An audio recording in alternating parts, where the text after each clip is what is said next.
Hello and welcome once again in the biology world. દોસ્તો આપ સૌનું બાયોલોજીની દુનિયામાં સ્વાગત છે. હોપ યુ ઓલ આર વેલ.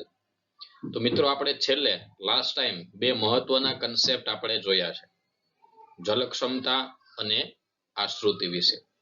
આ બંને કન્સેપ્ટ ખૂબ જ મહત્વના છે કેમ કે એમાંથી બહુ બધી રીતે પ્રશ્નો પૂછાતા હોય, એટલે ખૂબ સારી રીતે તૈયાર રાખજો. અને છેલ્લે આપણે કંઈક એક્સરસાઇઝ આપેલી તમને સોલ્વ કરવા માટે, તો એ આપ સોલ્વ કરી હશે અને એ પ્રમાણે ચેક કરો તમારા આન્સર.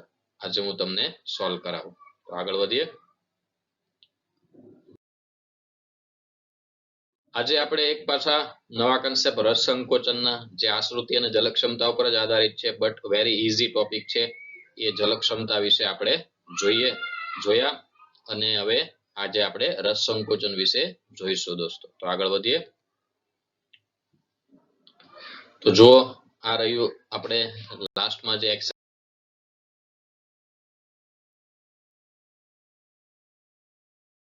આપેલી એના અહીંયા ક્વેશ્ચન આન્સર છે, તો એ જોઈએ પહેલા. તો આ જે છે તમને સોલ્વ કરવા આપ્યા અને તમે સોલ્વ કર્યા હશે. જો તમે સારી રીતે સમજાવો તો જરાક જોજો કઈ ખોટા છે સાચા છે ખબર પડી જાય. તો પહેલો છે એ, કયા ખંડમાં દ્રાવણમાં જલક્ષમતા ઓછી છે? એટલે અહીંયા એ અને બે ખંડ આપ્યા છે, રાઈટ. તો કયા ખંડમાં જલક્ષમતા ઓછી છે? જલક્ષમતા ઓછી ક્યાં હોય? તો કે દ્રાવ્ય પદાર્થ જે છે એ વધારે હોય એટલે જલક્ષમતા ઓછી હોય. સાઈ ડબલ્યુ ચલે છે 1/psi s, સાંદ્રતાના વ્યસ્ત પ્રમાણમાં હોય. આ યાદ રાખજો. સાઈ ડબલ્યુ ચલે છે 1/psi s, સાંદ્રતાના વ્યસ્ત પ્રમાણમાં હોય. તો સાંદ્રતા વધુ એટલે જલક્ષમતા ઓછી થાય, એટલે જવાબ આવશે બી. પહેલાનો જવાબ આવશે બી. એટલે બી ખંડ જે છે ત્યાં જે છે તમે જોઈ શકો તો દ્રાવ્ય પદાર્થની સાંદ્રતા વધુ છે, રાઈટ. આ જે ગુલાબી ટપકા છે એ દ્રાવ્ય પદાર્થના અણુઓ છે અને બ્લુ કલરનું છે પાણી. એટલે પાણી જ્યાં વધુ હોય ત્યાં જલક્ષમતા વધારે હોય, એટલે ઊંચી જલક્ષમતા કોની છે? એ ની. અને નીચી જલક્ષમતા કોની છે? બી ની. તો એ અને બી માં જલક્ષમતા ઓછી કોની થઈ? બી ની. બીજો સવાલ છે, કયા ખંડમાં દ્રાવણમાં દ્રાવ્ય ક્ષમતા ઓછી છે? દ્રાવ્ય ક્ષમતા એટલે મિત્રો તમને ખબર હશે સાઈ એસ, રાઈટ. દ્રાવ્ય ક્ષમતા એટલે દ્રાવ્ય ક્ષમતા માટે સંજ્ઞા છે સાઈ એસ, અને સાઈ એસ નું મૂલ્ય હંમેશા ઋણ જ હોય, રાઈટ. તો અહીંયા તમે જુઓ એ ખંડની અંદર દ્રાવ્ય પદાર્થની સાંદ્રતા ઓછી છે અને બી ખંડની અંદર વધારે છે. તો ઓછી શેમાં થઈ? એટલે કે એનું મૂલ્ય તમે જુઓ તો બી, આનો જવાબ આવશે બી ખંડ. કેવી રીતે? કારણ કે સાયસ નું મૂલ્ય ઋણ હોય. તો માન લો કે અહીંયા એ ખંડમાં સાંદ્રતા એની -5 છે, રાઈટ. તો એના કરતા વધારે અહીંયાની અંદર દ્રાવ્ય થાય એટલે એ -10 છે. ક્લિયર? તો -5 અને -10 માં ઓછું કયું થયું? તો કે -10, કે આની અંદર વધારે પ્રમાણમાં દ્રાવ્ય પદાર્થ ઓગળેલા છે બી ખંડની અંદર, રાઈટ.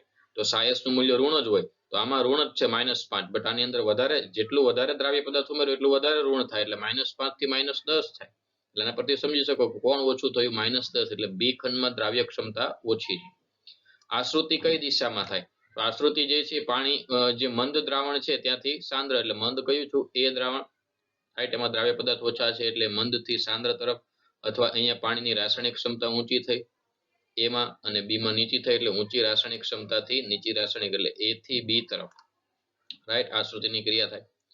પછી ડી, કયું દ્રાવણ ઊંચી દ્રાવ્ય ક્ષમતા ધરાવે? ઊંચી એટલે વધારે. દ્રાવ્ય ક્ષમતા વધારે કોની થઈ? આના પરથી બી પરથી તમને ડી આવડી જશે કે ઓછી બી ની છે, તો વધારે દ્રાવ્ય ક્ષમતા કોની થઈ? રાઈટ. દ્રાવ્ય ક્ષમતા એટલે સાઈ એસ, તો એ કોની થઈ? તો કે એ ની, રાઈટ.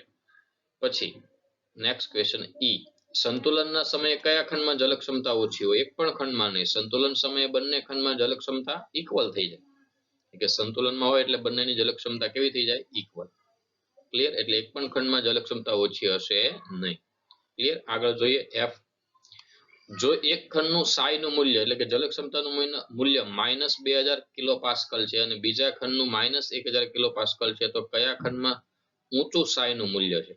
તો સાઈ નું મૂલ્ય વધારે કયું કહેવાય? તો કે -1000, રાઈટ. -1000 જે છે એ ઊંચું કહેવાય. ક્લિયર? પછીનો સવાલ, જો બે દ્રાવણો એની જલક્ષમતા એકની 0.2 મેગાપાસ્કલ છે અને બીજો જે છે એની 0.1 મેગાપાસ્કલ છે. એક પસંદગીમાન પ્રવેશશીલ પટલ દ્વારા અલગ થયેલા છે તો પાણીની ગતિ શું હશે, એટલે કે પાણી ક્યાંથી કઈ તરફ જશે.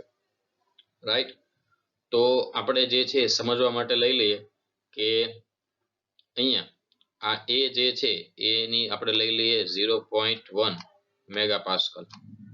રાઈટ, અને અહીંયા સોરી એની આપણે પહેલી લઈ લઈએ 0.2 મેગાપાસ્કલ અને આની જે છે એ 0.1 મેગાપાસ્કલ લઈ લઈએ. રાઈટ, તો સિમ્પલ છે કે વધુ જલ ક્ષમતા કેની છે એ ની અને ઓછી કોની છે બી ની. રાઈટ, પહેલી જે છે એ 0.2 છે અને બીજી 0.1, તો વધુ થી ઓછા તરફ એટલે એ થી બી તરફ અથવા તો 0.2 થી 0.1 તરફ જે છે એ પાણીની ગતિ હશે. રાઈટ, આ નવો પ્રશ્ન કદાચ કેટલીક ટેક્સ્ટબુકમાં નહીં હોય જી વાળો.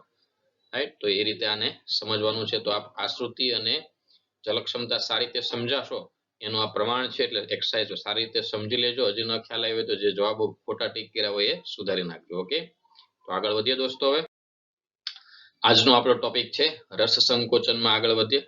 રાઈટ, પ્લાઝ્મોલિસિસ ઇંગ્લિશ નામ પણ યાદ રાખજો, કારણ કે અંગ્રેજી નામ ઉપરથી પણ એ પૂછાય છે.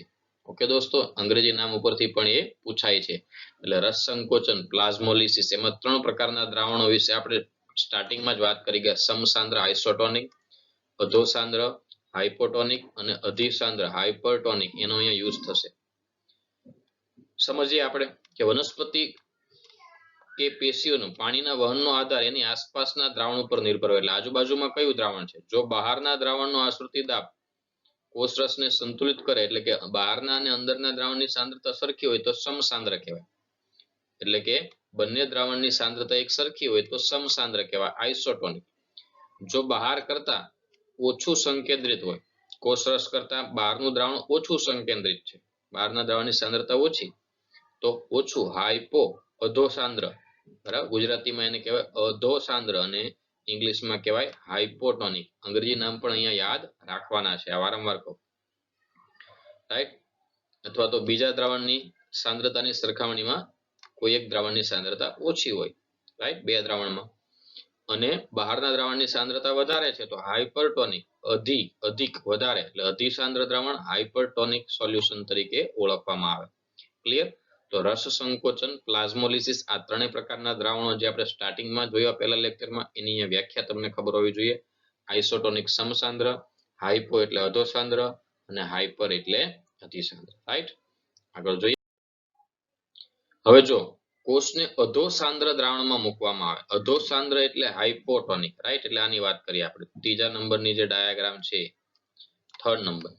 તો અધોસાંદ્રતામાં મૂકવામાં આવે તો અધો એટલે બહારના દ્રાવણની સાંદ્રતા ઓછી થઈ, સાંદ્રતા ઓછી એટલે એની અંદર પાણીનું પ્રમાણ વધારે, એટલે એની જલ ક્ષમતા ઊંચી થઈ. રાઈટ, અહીંયા H2O વધારે છે અને અંદર H2O ઓછું છે. ધેટ મીન્સ કે બહારના દ્રાવણની જલ ક્ષમતા ઊંચી છે, અંદરના દ્રાવણની જલ ક્ષમતા નીચી છે. એટલે પાણી બહારથી અંદર જાય, બહારથી અંદર જાય તો ધીરે ધીરે કોષમાં પાણી પ્રવેશવાને કારણે કોષ શું થાય છે, ફૂલે છે. રાઈટ, આશ્રુતિના સંદર્ભમાં પણ આ વસ્તુ વિચારી શકો. રાઈટ, અહીંયા બહાર જે અધોસાંદ્ર છે, અધોસાંદ્ર એટલે સાંદ્રતા ઓછી, ધેટ મીન્સ પાણી વધારે, એટલે બહારના દ્રાવણની જલ ક્ષમતા ઊંચી છે, અંદરના દ્રાવણની જલ ક્ષમતા નીચી છે. એટલે ઊંચી જલ ક્ષમતાથી નીચી જલ ક્ષમતા તરફ, એટલે બહારથી પાણી અંદર પ્રવેશે છે. કોષની અંદર પાણી પ્રવેશવાને કારણે કોષ જે છે એ શું થાય છે, ફૂલે છે. રાઈટ, જો હાઇપોટોનિક સોલ્યુશનમાં એટલે કે હાઇપોટોનિક દ્રાવણમાં મૂકવામાં આવે તો. રાઈટ, પછી જો અધિસાંદ્ર દ્રાવણમાં મૂકવામાં આવે, અધિ એટલે હાઇપર. રાઈટ, અધિ એટલે શું કહેવાય, હાઇપર. તો શું થાય, બહારની સાંદ્રતા વધુ થઈ, બહારની સાંદ્રતા વધુ એટલે એની જલ ક્ષમતા ઓછી થઈ જાય, એટલે બહારના દ્રાવણની જલ ક્ષમતા ઓછી, અંદરના દ્રાવણની જલ ક્ષમતા વધુ, એટલે વધુ જલ ક્ષમતાથી ઓછી જલ ક્ષમતા તરફ પાણી બહાર જાય. પાણી બહાર થાય તો કોષરસ સંકોચાવા લાગે છે. રાઈટ, આનું બેસ્ટ ઉદાહરણ હું તમને કહું, દ્રાક્ષ. આનો પ્રયોગ તમે ઘરે પણ કરી શકો છો. રાઈટ, આશ્રુતિનો જ આ પ્રયોગ છે, રસ સંકોચન સમજાવતો જ આ એકદમ ઈઝી પ્રયોગ છે. કે આપણા ઘરે સૂકી દ્રાક્ષ હોય, ચીમળાયેલી જે સૂકી દ્રાક્ષ હોય એને આપણે પાણીમાં મૂકી દેવાનું. તો સૂકી દ્રાક્ષ જે છે એનું અંદરનું દ્રાવણ, એની સાંદ્રતા ખૂબ વધારે કહેવાય. એને આપણે સિમ્પલ પાણીમાં, જે આપણું માટલાનું પાણી હોય એમાં આપણે મૂકી દઈએ કપની અંદર, એક રાત માટે મૂકી દેવાનું, રાત્રે મૂકી દેવાનું સવાર સુધી. તો શું થશે, પાણી એની સાંદ્રતા ઓછી થઈ, એ અધોસાંદ્ર થયું. તો અધોસાંદ્ર હોય પાણી બહારનું માધ્યમ અને દ્રાક્ષની અંદર જે રસ છે એ એની સાંદ્રતા વધુ થઈ ઇનશોર્ટ અધો સાંદ્ર દ્રાવણમાં આપણે મૂકી દ્રાક્ષને પાણીમાં તો પાણી અંદર પ્રવેશશે અને દ્રાક્ષ ફૂલી જશે. આ પ્રયોગ તમે જાતે પણ કરી શકો. આનાથી ઊંધું, રાઈટ, લીલી દ્રાક્ષ છે અથવા એની જ દ્રાક્ષ જે ફૂલેલી છે એને તમે હવે ખાંડના સાંદ્ર દ્રાવણમાં મૂકો, એકદમ ખાંડની ઘટ્ટ ચાસણી બનાવીને મૂકી દેવાનું. સેમ એ જ રીતે એક રાત માટે, એક દિવસ માટે, 12 કલાક માટે.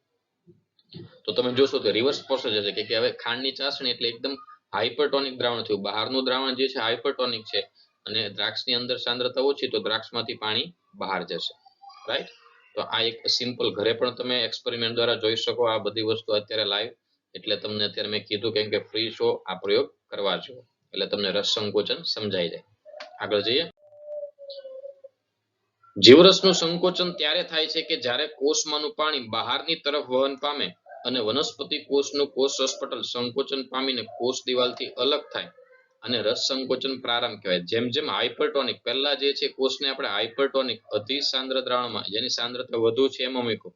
બહાર સાંદ્રતા વધુ છે, સાંદ્રતા વધુ એટલે જલ ક્ષમતા ઓછી, કે મેં તમને કીધું એ બંને વ્યસ્ત પ્રમાણમાં હોય છે. સાંદ્રતા અને જલ ક્ષમતા સાઈ ડબલ્યુ ચલે છે 1/psi એટલે સાંદ્રતા વધુ તો જલ ક્ષમતા ઓછી. રાઈટ. અને અહીંયા અંદર કોષરસની અંદર જલ ક્ષમતા વધુ હોય તો પાણી પોતાની વધુ જલ ક્ષમતાથી ઓછી જલ ક્ષમતા તરફ એટલે કે કોષમાંથી બહાર પાણી જે છે બહાર નીકળી જાય છે. આવું ત્યારે થાય છે જ્યારે વનસ્પતિના જીવંત કોષ કે પેશીને અધિ સાંદ્ર દ્રાવણમાં મૂકવામાં આવે. આવું ક્યારે પોસિબલ છે?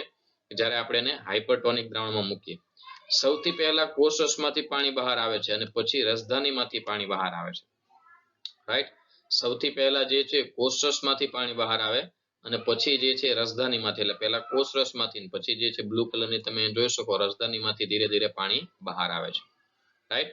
જ્યારે કોષમાંથી પ્રસરણ દ્વારા પાણી નીકળીને બાહ્ય કોષીય દ્રાવણમાં એટલે અધિસાંદ્ર દ્રાવણમાં જાય છે ત્યારે જીવરસ કોષ દિવાલથી અલગ થઈ જાય છે અને કોષરસનું સંકોચન કહેવામાં આવે. તમે જો અહીંયા કોષરસ આખો સંકોચાઈ ગયો, કોષ દિવાલથી અલગ થઈ ગયો છે. ધીરે ધીરે પાણી કોષરસમાંથી બહાર જવા લાગે એટલે કોષરસ ચીમળાયેલો તમે આકૃતિમાં જોઈ શકો છો. કોષરસ ચીમળાવા લાગે ધીરે ધીરે ધીરે. રાઈટ. અને કોષરસ જે છે એ ધીરે ધીરે આ રીતે ચીમળાવા લાગશે એટલે કોષરસ સંકોચન થાય અને શરૂઆત થાય એટલે કોષરસ પ્રારંભ પણ કહી શકાય. બટ પહેલા જે છે પાણી કોષરસમાંથી બહાર જશે અને પછી રસધાનીમાંથી ધીરે ધીરે બહાર જશે. રાઈટ. આગળ જોઈએ મિત્રો. હવે રસ સંકોચન પામી ગયો આ કોષ, પહેલા નંબરની જે આકૃતિ છે એના પર ધ્યાન દેજો. બરાબર. રસ સંકોચન પામી ગયો, પ્લાઝ્મોલાઇઝ કીધું, રસ સંકોચન પામેલો કોષ છે. તો રસ સંકોચન પામેલો કોષ અને પછી કોષ દિવાલ છે એ હવે વચ્ચેની જગ્યા જે છે ખાલી છે. જો અહીંયા હું લાલ ટપકા જે કરું છું આકૃતિમાં એ બધી ખાલી જગ્યાથી, બાકીનો કોષ રસ સંકોચાયેલો છે, બાકીની ખાલી જગ્યા છે. તો એ ખાલી જગ્યા જે છે એ કોના દ્વારા ભરાય છે એવો સવાલ છે. રાઈટ. અને નીટની અંદર આના આધારિત પ્રશ્નો પણ પૂછાઈ ગયા છે. તો શું થાય કે જ્યારે જે છે એ ખાલી જગ્યા જે છે કોના દ્વારા ભરાય તો કે જે માધ્યમ હોય એના દ્વારા ભરાય. ખાસ યાદ રાખો, માધ્યમમાં અત્યારે કયું છે હાઇપરટોનિક સોલ્યુશન છે, મીઠાનું સાંદ્ર દ્રાવણ હોય કે ખાંડનું સાંદ્ર દ્રાવણ હોય એના દ્વારા આ ખાલી જગ્યા ભરાય. બરાબર. આ તમને અત્યારથી જ કહી દઉં કે રસ સંકોચાયેલો જે કોષ છે, કોષ રસ સંકોચન જેનું થઈ ગયેલું છે એવા કોષને અને કોષ દિવાલ વચ્ચેની જગ્યા જે ખાલી પડી છે એ કોના દ્વારા ભરાય તો કે જે માધ્યમ હોય એના દ્વારા ભરાય. કોના દ્વારા ભરાય છે દોસ્તો? માધ્યમ દ્વારા. અને માધ્યમમાં કયું સોલ્યુશન છે? હાઇપરટોનિક. માધ્યમમાં કયું દ્રાવણ છે? હાઇપરટોનિક. અત્યારે કોઈ નામ નથી આપ્યું એટલે આપણે હાઇપરટોનિક કહીએ છીએ. રાઈટ. હાઇપરટોનિક દ્રાવણ એ ખાલી જગ્યામાં ભરાય. માની લો કે તમને એક્ઝામમાં કોઈ ક્વેશ્ચનમાં સ્પષ્ટ કહી દીધું હોય કે મીઠાનું સાંદ્ર દ્રાવણ છે, ખાંડનું સાંદ્ર દ્રાવણ, તો આપણે હાઇપરટોનિકની જગ્યાએ એનું નામ લખવાનું. ક્લિયર? હવે પછી આગળની વાત. હવે કોષને સમસાંદ્ર દ્રાવણમાં મૂકવામાં આવે તો પાણીનો કુલ જથ્થા પર અંદર કે બહાર તરફ કોઈ ફેર પડતો નથી. જો બાહ્ય દ્રાવણ કોષરસ પર આશ્રિતાપને સંતુલિત રાખે તો તેને સમસાંદ્ર કહેવાય અને કોષની અંદર અને બહારની તરફ સમાન રૂપે વહેતું હોય પાણી તો આવી સ્થિતિને શિથિલ સ્થિતિ એટલે ફ્લેસિડ સેલ કહેવાય. અહીંયા વચ્ચેની જે સ્થિતિ છે આઇસોટોનિક એટલે સમસાંદ્ર દ્રાવણમાં મૂક્યું તો આમ જોઈએ તો પાણી બહાર પણ નથી જતું ને અંદર પણ નથી, જેટલું બહાર જાય એટલું અંદર જાય. રાઈટ. જે જરૂરિયાત અનુસાર જે અવર જવર થતી હોય એ એટલે અલ્ટિમેટલી જેટલું બહાર આવે એટલું જ અંદર થાય. એટલે અલ્ટિમેટલી જે છે કોષરસના આશ્રિતાપ બંને બાજુ સંતુલિત થાય, અંદર અને બહાર. એટલે આવો જે કોષ છે એને શિથિલ કોષ કહેવાય, ફ્લેસિડ સેલ કહેવાય. રાઈટ. એટલે અંદર અને બહાર જે છે સમાન રૂપે પાણી વહેતું હોય છે, જેટલું અંદર પ્રવેશે એટલું જ બહાર જતું હોય છે. એટલે એક રીતે બેલેન્સ હોય અંદરની અને બહારની સ્થિતિ. ક્લિયર? તો એવો જે કોષ જે છે એને શું કહેવામાં આવે છે? ફ્લેસિડ સેલ, શિથિલ કોષ. રાઈટ. એટલે હાઇપરટોનિકમાં મુકાઈ ગયું, આઇસોટોનિકમાં મુકાઈ ગયું, અને હાઇપોટોનિકને આપણે વાત કરેલી. આગળ જોઈએ. રસ સંકોચનની ક્રિયા પ્રતિવર્તી છે, રિવર્સ પ્રક્રિયા પણ છે. એટલે કે જો કોષને અધો સાંદ્ર દ્રાવણમાં રાખવામાં આવે, ત્યારે વાત કરીએ એમ દ્રાક્ષનું પણ તમને એક્ઝામ્પલ આવું દ્રાક્ષના પ્રયોગનો, જે તમે ઘરે કરી શકો, ત્યારે કોષમાં પાણીનું પ્રસરણ થાય છે અને કોષ રસની દિવાલ ઉપર દબાણ સર્જે છે. રાઈટ. એટલે આ સ્થિતિની વાત કરીએ આપણે આકૃતિ સી ની અંદર, કે કોષને જે છે આપેલું જે છે આ એનસીઆરટી ની અંદર રસ સંકોચિત છે, આ શિથિલ કોષ છે. હવે આપણે એને અધો સાંદ્ર દ્રાવણમાં મૂકીએ, જે રસ સંકોચન થયેલું છે, તો પાણી અંદર પ્રવેશે છે. હવે અંદર પ્રવેશતું પાણી શું કરે તમે વિચારો, તો અંદર પ્રવેશતું પાણી હવે કોષની દિવાલ ઉપર શું સર્જે છે? દબાણ સર્જે. વધારાનું પાણી જે છે કોષની દિવાલ ઉપર દબાણ સર્જે અને કોષ ફૂલેલો હોય છે. રાઈટ. એટલે કે આવી સ્થિતિ એને આસુન કોષ કહેવામાં આવે, અને આ જે દબાણ છે દિવાલ ઉપર જે ઉત્પન્ન થાય એને આસુન દાબ કહેવાય. ક્લિયર. એટલે અધો સાંદ્ર દ્રાવણમાં મૂકવામાં આવે તો પાણી કોષની અંદર પ્રવેશે. પાણી કોષની અંદર પ્રવેશવાને કારણે કોષોની દિવાલ ઉપર દબાણ ઉત્પન્ન થાય અને કોષ ફૂલેલી સ્થિતિમાં હોય. આ ફૂલેલી સ્થિતિ એને આસુન કહેવાય. રાઈટ. કોષની આવી સ્થિતિ એને આસુન કોષ અથવા તો આસુનતા કહેવાય. અને જે પેલું દબાણ લાગે છે દિવાલ ઉપર પાણી પ્રવેશવાને કારણે એને આસુન દાબ કહેવાય. પાણી પ્રવેશવાને કારણે જીવરસ દ્વારા ઉદ્ભવતી સખત દિવાલ પરનું જે દબાણ છે એને દાબ ક્ષમતા સાયપી અથવા તો આસુન દાબ કહેવાય. એટલે સાયપી નું ધન મૂલ્ય એ જ આસુન દાબ થયું, એ જ દાબ ક્ષમતા. રાઈટ. પ્રેશર પોટેન્શિયલ સાયપી ની આપણે જે વાત કરી તે સમજાણું. સાયપી એટલે દાબ ક્ષમતા, એને જ આસુન દાબ કહેવાય. અને સાયપી નું મૂલ્ય કેવું હોય? ધન. એટલે સાયપી નું ધન મૂલ્ય એને જ આસુન દાબ કહેવાય. કોષ દિવાલની દ્રઢતા કે મજબૂતાઈને કારણે કોષ ફાટી જતો નથી. કોષમાં પાણી પ્રવેશે છે આસપાસના માધ્યમમાંથી, પણ એક ધારું પ્રવેશા જ કરે તો કોષ ફૂલીને ફાટવા જાય. બટ અહીંયા વનસ્પતિ કોષની વાત કરીએ તો જેમ તેમ ફાટતો નથી, કારણ કે કોષ દિવાલ છે રક્ષણાત્મક આવરણ છે. એટલે જો એમ થોડા ઘણા પાણી પ્રવેશથી કોષ ફૂલી જાય છે પણ ફાટતો નથી. આસુન દાબ છેવટે કોષ વિસ્તરણ અને ફેલાવા અને વૃદ્ધિ માટે જવાબદાર છે. એટલે અલ્ટિમેટલી જે દબાણ જે છે એ કોષની વૃદ્ધિ માટે જવાબદાર છે. એટલે નાનો કોષ જે છે ધીરે ધીરે મોટા કોષ તરફ વૃદ્ધિ તરફ જે છે આગળ વધે છે, કોષનું વિસ્તરણ થાય છે. તો એની માટે આસુન દાબ જે છે અહીંયા કેવો થાય છે? હેલ્પફુલ થાય છે. કે દોસ્તો આગળ જોઈએ. હવે આ જે ટોપિક જે છે, હવે આ અહીંયા રસ સંકોચનની વાત પતી ગઈ. રાઈટ. અહીંયા એક્સ્ટ્રા જે છે આપણે જોઈએ આસુન દાબ અને દિવાલ દાબ. આસુન દાબ એટલે વોલ પ્રેશર, અરે સોરી, આસુન દાબ એટલે ટર્જર પ્રેશર, એટલે અહીંયા ટીપી લખવાનું છે. રાઈટ. અહીંયા ભૂલ છે, ટીપી આવશે. આસુન દાબ એટલે અહીંયા ટીપી ટર્જર પ્રેશર અહીંયા આપ્યું છે નામ. રાઈટ. અને દિવાલ દાબ એટલે વોલ પ્રેશર ડબલ્યુપી. તો આસુન દાબની આપણે વાત કરી કે કોષમાં પાણી પ્રવેશે છે, કોષને પાણીમાં મૂકવામાં આવે અધો સાંદ્ર તો કોષમાં પાણી પ્રવેશે, તેથી દિવાલ ઉપર દબાણ ઉત્પન્ન થાય અને એ દબાણ એને આસુન દાબ કહેવાય. અને એનું બીજું નામ જલ સ્થિતિ દબાણ પણ કહેવામાં આવે. ખાસ યાદ રાખજો, હાઇડ્રોસ્ટેટિક પ્રેશર, જલ સ્થિતિ દબાણ એ જ આસુન દાબ છે. એનસીઆરટી ની અંદર જ્યાં આસુન દાબ એવો શબ્દ અમુક જગ્યાએ વાપર્યો છે અને અમુક જગ્યાએ એવું કીધું છે કે જલ સ્થિતિ દબાણ. એટલે જલ સ્થિતિ દબાણ એ જ શું થયું? આસુન દાબ. એટલે કોષમાં પાણી પ્રવેશે અધો સાંદ્ર દ્રાવણમાં મૂકીએ અને કોષ ફૂલે અને કોષની દિવાલ ઉપર જે દબાણ ઉત્પન્ન થાય છે એને આસુન દાબ કહેવાય. રાઈટ. અને આવી ફૂલેલી સ્થિતિમાં જે કોષ હોય તો એને શું કહેવામાં આવે છે? આસુન કોષ. મુક્ત દ્રાવણને આસુન દાબ લાગુ પડતો નથી, તે ફક્ત આશ્રુતિ તંત્ર પર જ લાગુ પડે. મેં તમને કીધું એમ કે જો મુક્ત દ્રાવણ એટલે ખુલ્લું પાણી છે, મેં લાસ્ટ ટાઈમ તમને ઉદાહરણ આપેલું, જો ગ્લાસમાં પાણી ભર્યું અને ઢોળાયેલું મુક્ત પાણી છે. રાઈટ. જે કોઈ બોર્ડર થી કવરિંગ નથી, આજુબાજુ કોઈ બાઉન્ડ્રી નથી, એવું મુક્ત પાણી હોય તો મુક્ત પાણી પર જે છે એ આ આસુન દાબ લાગુ પડતો નથી. ફક્ત આશ્રુતિ તંત્ર પર, એટલે આશ્રુતિની ક્રિયા થતા આવા આવરિત તંત્ર પર જે છે બાઉન્ડ્રી થી ઢંકાયેલું હોય, આવરિત હોય એવા તંત્ર પર જ થાય છે. ક્લિયર. આગળ જોઈએ. હવે વોલ પ્રેશર, દિવાલ દાબ. દિવાલ દાબ, વોલ પ્રેશર.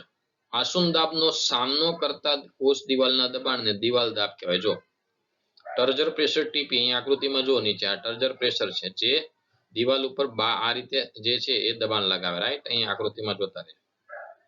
તો વનસ્પતિ જે છે આ રીતે કોષમાં પાણી પ્રવેશવાને કારણે વ્હાઇટ કલરની મોટી અંદર આકૃતિમાં જે છે રસધાની છે, બાકીનો કોષ રસ છે. તો આ રીતે જે દબાણ લાગે છે એને આસુન દાબ કહેવાય કોષમાં પાણી પ્રવેશવાને કારણે. બટ દિવાલ જે છે, દિવાલ એ સામે આસુન દાબની સામે વિરુદ્ધ દિશામાં બળ લગાડે છે કોષને ફાટી જતો અટકાવવા માટે, રાઈટ? તો એને શું કહેવામાં આવે? દિવાલ દાબ. એટલે કોષમાં પાણી ઉમેરવાથી આસુન દાબ વધે છે, સાથે સાથે દિવાલ દાબ પણ વધે. એટલે અંદરથી જેટલું પ્રેશર આવે એટલી દિવાલ સામે અને ફાટી જતો અટકાવવા માટે આસુન દાબની વિરુદ્ધ બળ, એટલે આસુન દાબ આમ બહાર તરફ ધક્કો મારે છે તો દિવાલ દાબ એને અંદર રાખે છે, એટલે કોષને ફાટી જતો અટકાવે છે. એટલે કે એવું કહી શકે કે જેટલું આસુન દાબ વધારે એટલું દિવાલ દાબ વધારે, જેટલું અંદરથી પાણી પ્રવેશીને આસુન દાબ વધે એટલું બહારથી દિવાલ દાબ વધારે, એટલે એ કોષને ફાટી જતો અટકાવે. એટલે આપણે એવું કહી શકીએ કે આસુન દાબ અને દિવાલ દાબ બંને ઇક્વલ જ હોય. જેટલો આસુન દાબ વધુ હોય એટલો બંનેની દિશા વિરુદ્ધ હોય. એક આ રીતે અંદરની તરફ લાગે છે, તમે જોઈ શકો, રાઈટ? આસુન દાબ આ દિશામાં લાગે છે તો દિવાલ દાબ એની વિરુદ્ધ દિશામાં. એટલે આસુન દાબ અને દિવાલ દાબની દિશા વિરુદ્ધ હોય, બટ બંનેનું મૂલ્ય કેવું હોય? સમાન હોય. ક્લિયર? આસુન દાબનું મૂલ્ય દિવાલ દાબ જેટલું જ હોય પણ બંને એકબીજાથી વિરુદ્ધ દિશામાં હોય. એટલે TP = W થાય, એટલે કે આસુન દાબ = વોલ પ્રેશર થાય, રાઈટ? આ જે કન્સેપ્ટ જે છે આસુન દાબનો વોલ પ્રેશરનો કન્સેપ્ટ એ માત્ર નીટ માટે અન્ડરસ્ટેન્ડિંગ માટે છે, તમને NCERT માં ક્યાંય આપ્યો નથી. ક્લિયર? એટલે નોટ ડાઉન રાખજો એક્સ્ટ્રા ટોપિક તરીકે. આગળ જોઈએ, વનસ્પતિ કોષને શુદ્ધ પાણીમાં મૂકવામાં આવે તો દિવાલ દાબને લીધે ફાટી જતો નથી. હવે જો વનસ્પતિ કોષ અને પ્રાણી કોષની વાત થઈ તો બરાબર, કારણ કે એનું રીઝન તમને ખબર છે કે વનસ્પતિ કોષ જે છે એમાં દિવાલ દાબ ઉત્પન્ન થાય છે. આસુન દાબને કારણે સામે દિવાલ દાબ ઉત્પન્ન થાય એટલે ફાટતો નથી. બટ પ્રાણી કોષ, દાખલા તરીકે RBC રક્તકણ, પ્રાણી કોષમાં તો કોષ દિવાલ હોય કે નહીં એ તો તમને ખબર જ છે. હોય કોષ દિવાલ? પ્રાણી કોષમાં કોષ દિવાલ હોતી નથી. એટલે એને જો મૂકવામાં આવે તો સામે દિવાલ દાબ નહીં લાગે, આસુન દાબ થશે પણ દિવાલ દાબ વાળું કોઈ હશે નહીં. એટલે પ્રાણી કોષને પાણીમાં મૂકતે ફાટી જાય છે, કારણ કે પ્રાણી કોષમાં કોષ દિવાલનો અભાવ હોય. કોષ દિવાલ જ ન હોય તો દિવાલ દાબ પણ ગેરહાજર હોય, એને કારણે કોષ ફાટી જાય છે. આસુન દાબ કોષ વિસ્તરણ અને કોષ વૃદ્ધિમાં પણ મદદરૂપ થાય છે, રાઈટ? એટલે આપણે અગાઉ વાત કરીએ આસુન દાબને કારણે કોષની વૃદ્ધિ થાય, કોષ મોટા થાય અને કોષની વૃદ્ધિ માટે પણ એ જવાબદાર છે.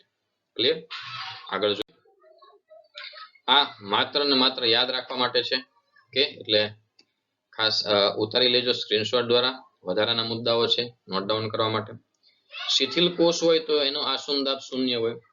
આસુન દાબ સૌથી વધુ હોય આસુન કોષોમાં, સંપૂર્ણ આસુન કોષોમાં, રાઈટ? કે જ્યાં OP = TP થઈ જાય, એટલે આશ્રુતિ દાબ અને આસુન દાબ બંને ઇક્વલ થઈ જાય. વનસ્પતિ કોષમાં સામાન્ય રીતે આસુન દાબનું મૂલ્ય 0 થી આસુન દાબના મૂલ્યની વચ્ચે હોય, રાઈટ? આ મુદ્દો તો તમને નહીં સમજાય એટલે અત્યારે કેન્સલ રાખો તોય ચાલે. રસ સંકોચન દરમિયાન આસુન દાબનું મૂલ્ય ઋણ હોય છે. જ્યારે સંકોચાયેલો હોય કોષરસ ત્યારે દબાણ જરાક પણ નહીં હોય, અને દબાણ નહીં હોય તો એનું મૂલ્ય કેવું આવશે? ઋણ, રાઈટ? ઓકે, એટલે આ ખાસ નોંધવા જેવા મુદ્દા નીટ માટે છે વધારાના, એના પર આધારિત ક્વેશ્ચન આવે અથવા તમને કન્સેપ્ટ અન્ડરસ્ટેન્ડ કરવામાં મદદરૂપ થાય. આગળ વધીએ મિત્રો.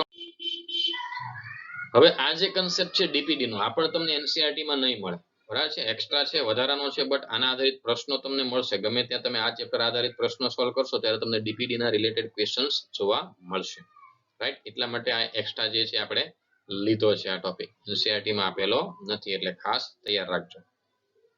પ્રસરણ દાબ ઘટ, ડિફ્યુઝન પ્રેશર ડેફિસિટ અથવા DPD કહેવામાં આવે. ડિફ્યુઝન પ્રેશર ડેફિસિટ DPD અથવા સક્શન પ્રેશર શોષક દાબ તરીકે ઓળખવામાં આવે. DPD એમાં વધારે પડતું જાણીતું છે DPD એનો સમાનાર્થી SP, રાઈટ? અને સક્શન પ્રેશર શોષક દાબ તરીકે ઓળખવામાં આવે, રાઈટ? એટલે કે પ્રસરણ દાબ ઘટ એટલે કે પ્રસરણના દબાણને કારણે એક જગ્યાએ પ્રસરણનું દબાણ વધારે છે, એક જગ્યાએ ઓછું છે, વધુથી ઓછા તરફ એ રીતે ઘટે છે. ઇન શોર્ટ DPD જે છે એ દ્રાવ્યની સાંદ્રતાના સમપ્રમાણ હોય. આનો કન્સેપ્ટ અને થિયરી તમારે સમજવાનું નથી, માત્ર એના સૂત્રો યાદ રાખવાના, એના પર આધારિત પ્રશ્નો પૂછાય. DPD દ્રાવ્યની સાંદ્રતાના સમપ્રમાણ. પાણી જે છે કઈ દિશામાં? તો કે નીચા DPD થી ધરાવતા ભાગ તરફથી ઊંચા DPD તરફ. આ મુદ્દો ખાસ નોંધવાના, કારણ કે MCQ સોલ્વ કરવા માટે આ મુદ્દાનો જ આપણે ઉપયોગ કરવાનો છે. DPD ચલે છે દ્રાવ્યની સાંદ્રતા પર આધાર રાખે. બીજું, DPD જે છે કયા ભાગથી કયા DPD થી કયા DPD તરફ પાણીનું વહન થાય, આ ખાસ યાદ રાખવાનું છે MCQ સોલ્વ કરવા માટે. છેલ્લે આપણે એક એક્ઝામ્પલ પણ લઈશું એટલે યાદ તમે ઇઝીલી સમજી શકશો, રાઈટ? એટલે પાણી જે છે કયા DPD થી કયા, તો કે નીચા DPD થી ઊંચા DPD તરફ જાય છે, રાઈટ? DPD એટલે કે પ્રસરણ દાબમાં જે ઘટાડો થાય, પ્રસરણની ક્રિયા દરમિયાન જે દબાણ ઉત્પન્ન થાય એને પ્રસરણ દાબ કહેવાય. એમાં ઘટાડો થાય એટલે એક જગ્યાએ દબાણ ઘટે ને એક જગ્યાએ વધે, એટલે ઘટાડાને કારણે જે છે પાણી વધુ દબાણથી ઓછા દબાણ તરફ પ્રસરણ પામે. ઇન શોર્ટ તમારે ડીપીડી વાળું યાદ રાખવાનું છે એટલે વધારે મગજ કસતા નહીં, ખાલી એટલું યાદ રાખજો નીચા ડીપીડી થી ઊંચા ડીપીડી તરફ પાણીનું વહન થાય જ્યારે ડીપીડી ની વાત કરવામાં આવે ત્યારે, રાઈટ. તો ડીપીડી જે છે એનું સૂત્ર છે આંશિક રીતે આસુન એટલે કે સંપૂર્ણ આસુન નથી. નીચેનો કોષ જે ડાયાગ્રામમાં આપ્યો એ સંપૂર્ણ આસુન છે. સંપૂર્ણ આસુન ન હોય એવા કોષ માટે ડીપીડી નું સૂત્ર છે ઓપી માઇનસ ટીપી. આ ખાસ યાદ રાખવાનું છે ડીપીડી નું સૂત્ર. ઓપી પર ઓસ્મોટિક પ્રેશર આશ્રિત દાબ માઇનસ ટીપી એટલે turgor pressure. DPD is equal to OP minus TP. સૂત્ર કેવી રીતે આપ્યું એની કઈ મગજમારી કરવાની નથી, કારણ કે એમસીક્યુ માં માત્ર આપણે આ જ કામનું છે એટલે વધારે એમાં આપણે માથાકૂટ કરતા નથી, રાઈટ. અને તમારી માટે એ કામનું પણ નથી. આગળ સંપૂર્ણ આસુન કોષ હોય, જો સંપૂર્ણ આસુન કોષ હોય તો શું થાય? તો આપણે હમણાં જ વાત કરીએ કે સંપૂર્ણ આસુન કોષ હોય તો એમાં ઓપી અને ટીપી ઇક્વલ થઈ જાય. જેટલું ઓપી હોય, જેટલા ફોર્સ થી પાણી અંદર આવે છે આશ્રિત દાબથી, એટલું જ પ્રેશર અહીંયા જેટલું પાણી આવે એટલું જ અહીંયા અંદર દબાણ લાગવાનું.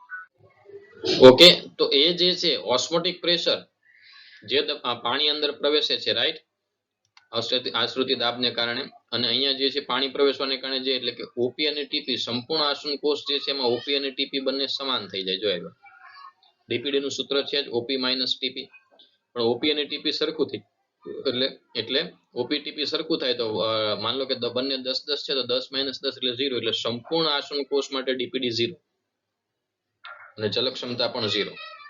આ નોંધી રાખજો જે કહું છું. સંપૂર્ણ આસુન કોષ હોય, પૂર્ણ આસુન કોષ એટલે આખો પાણીથી ભરેલો છે, રાઈટ. એ ઓકે મિત્રો, તો આ જે છે ડીપીડી સંપૂર્ણ આસુન કોષ માટે 0 અને સંપૂર્ણ આસુન કોષ માટે જલ ક્ષમતા પણ 0. આ યાદ રાખજો, ભૂલતા નહીં.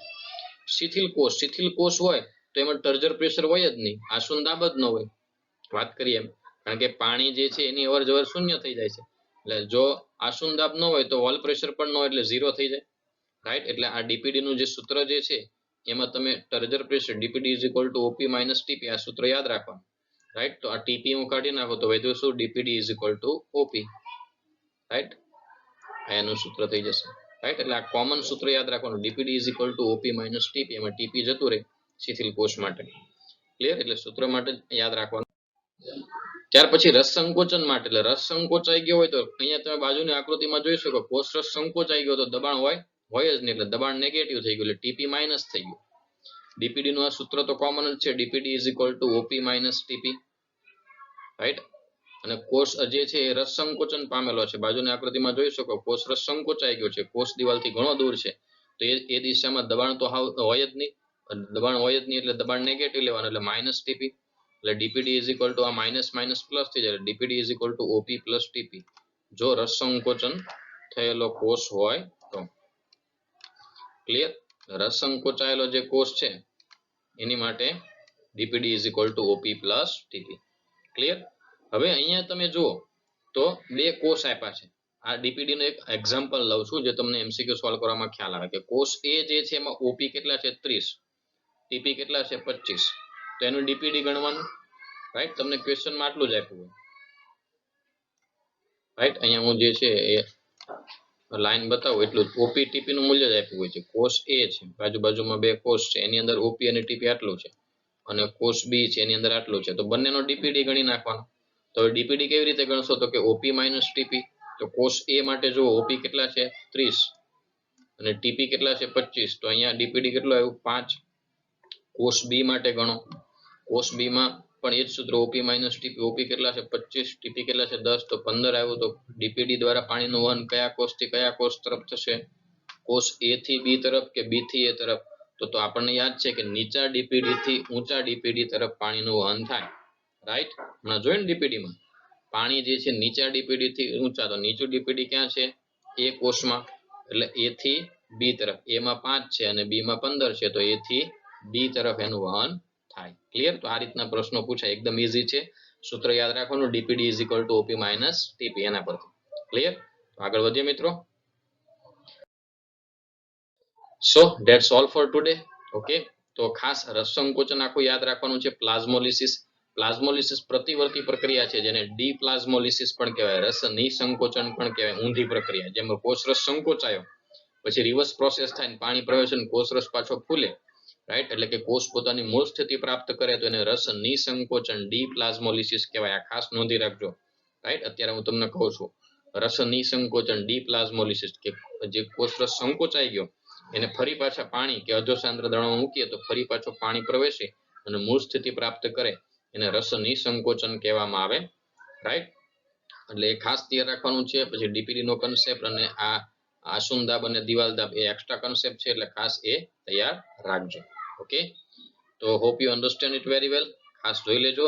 નવા વિડિયો લેક્ચર સાથે ફરી મળીએ. Till then take care and bye bye. આવજો.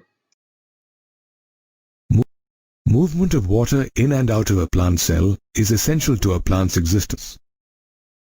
The plant cell wall can either shrink or become turgid in response to the movement of water. It is the surrounding solution of the cell that decides the direction in which water flows. The surrounding solution can be categorized into three types: isotonic, hypotonic, and hypertonic. When the concentration of the external solution is the same as that of the cell cytoplasm, the solution is said to be isotonic. Such a solution balances the osmotic pressure of the cell cytoplasm. If the concentration of the external solution is lower than that of the cytoplasm, it is said to be hypotonic. On the other hand, if the external solution is more concentrated, that is, it has more solutes, it is said to be hypertonic. If a plant cell is placed in a hypertonic solution, water moves out of the cell due to osmosis. The cell membrane shrinks away from the cell wall with this outward movement of water. This phenomenon is called plasmolysis, while the cell is said to be plasmolyzed. In plasmolysis, water first moves out of the cytoplasm and then the vacuole. This movement of water takes place from a cell which has higher water potential to an area outside the cell that has lower water potential. However, plasmolysis is a reversible process. When plasmolyzed cells are placed in a hypotonic solution, that is, a solution with less solutes and higher water potential, water moves from the solution into the cell. This causes the cytoplasm to build a pressure against the cell wall. This pressure is called turgor pressure. This turgor pressure exerted by the protoplast against the cell wall due to the entry of water is called pressure potential psi P. It is the turgor pressure in the plant cells that helps a plant to be erect. Since plant cells have a rigid cell wall, the cell does not rupture despite the turgor pressure. However, the cell enlarges and results in the extension growth. Now, if this plasmolyzed cell is placed in an isotonic solution instead of a hypertonic or hypotonic solution, there is no net flow of water from either inside or outside the cell. When the flow of water from and into the cell is in equilibrium, the cell is said to be in a flaccid state. Flaccid cells are found in a wilted plant that has not been watered for a long time. Therefore, it can be said that the surrounding external solution decides the behavior